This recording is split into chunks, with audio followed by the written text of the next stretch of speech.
অবিশ্বাস্যভাবে মোহাম্মদ সিরাজ ইন্ডিয়ার জাতীয় দলে অর্থাৎ বিশ্বকাপ দলে ঢুকে গেছেন এবং নিয়েছেন গুরুত্বপূর্ণ 3টি উইকেট। সবথেকে ভালো বোলার তিনিই ছিলেন। তারপর ম্যাচ শেষে একই বললেন মোহাম্মদ সিরাজ। তিনি বলেছেন, সূর্যকুমার দাদা আমাকে ফোন দিয়েছে, বলেছে যে তুমি ব্যাগ রেডি করো। তিনি বলেছেন, আমি তো টিমেই নেই, আমি কেন ব্যাগ রেডি করবো, এটি তো কোনোভাবেই সম্ভব না। তখন সূর্যকুমার বলেছেন যে না, আমি সিরিয়াসলি বলছি, তুমি বিশ্বকাপ দলে আছো এবং প্রথম ম্যাচেই তুমি খেলবে। এটা বলার পর আমার বিশ্বাসই হচ্ছিল না।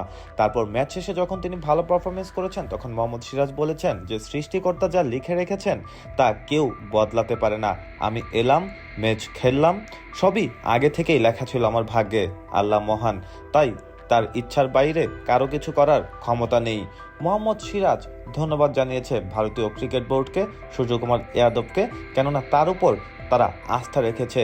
হার্ষিত রানার পরিবর্তেই মোহাম্মদ সিরাজকে হঠাৎ করেই দলে নেওয়া হয়েছে এবং এসে তিনি প্রথম ম্যাচ খেললেন এবং ম্যাচ জেতালেন। সত্যি এক অনবদ্য শুরু মোহাম্মদ সিরাজের বিশ্বকাপ মিশন।